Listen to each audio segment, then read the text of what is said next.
Starting up day 2. Stayed at Stowers last night and rained all night, and it looks like a good portion of the day is going to be rain. And this is sort of what we're looking at for the trail. This is a level part, so I brought the camera out, but I don't have my carrier. And it's pretty muddy all the way. I will say, as a first-time hiker, I used my poles and they saved me probably 5 or 6 times. And using just one pole while I camera video is certainly at risk of slipping on this mud. This is really slick stuff. Trail is pretty much underwater, and I think we're going to get rain most of the day. And tomorrow I might see some sunshine, but I'm going to guess that the trail is pretty slick. Gonna shoot for Hawk Campground tonight, Hawk Shelter, and it's about 5.5 miles from where I am now. I'm gonna color this one gone, and there's what I'm looking at for now.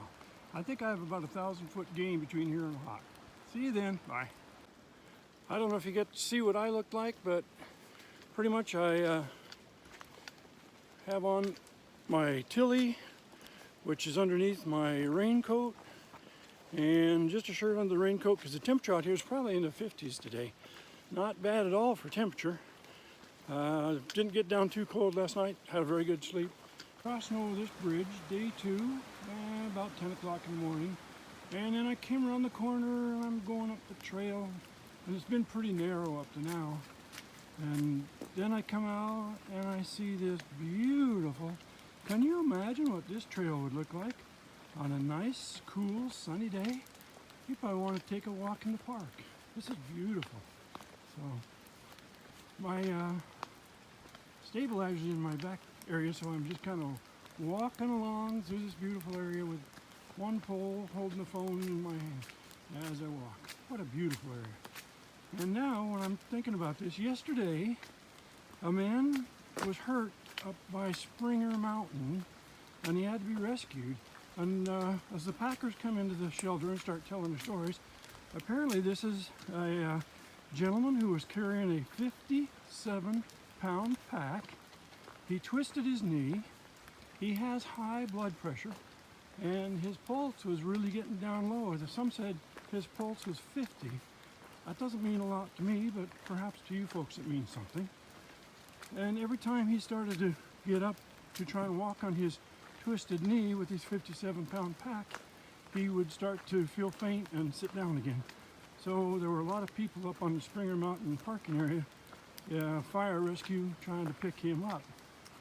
I would say, what would make a person carry a 57-pound pack? But last night, a guy walked into the shelter and he said, my pack weighs 60 pounds. And he's just trucking right along in there and doing very well all day long. So, but his answer is, he's a section hiker, and he's going to hike from Springer Mountain up to Franklin, North Carolina, with no resupply.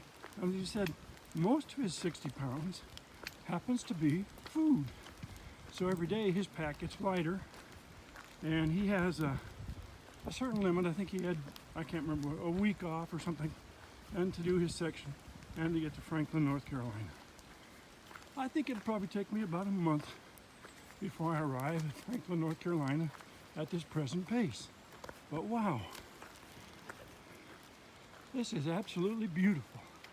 What a open, this is the most open I've seen on the trail since I started. So and look, since I'm up on this area of ridgeline, there's no mud here. Truly amazing. God's just made a great area. Thank you then.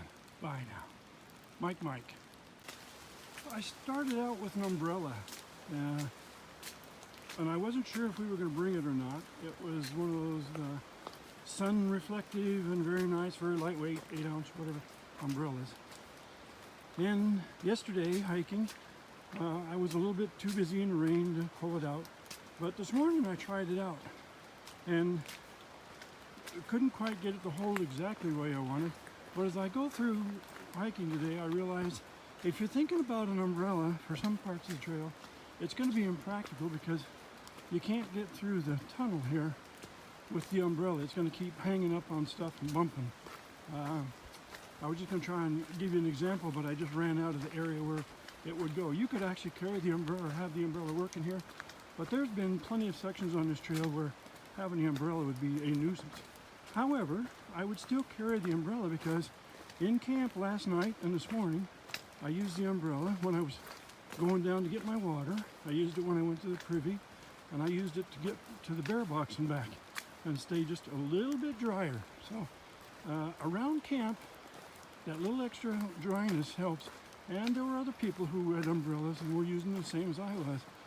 Just even going out to brush your teeth, something, having the umbrella is still good. You may not be able to use it during the rhododendron tunnel, but you can certainly use it in other parts. And for the small amount of weight it adds, it kept me dry. See you then. Bye. Mike.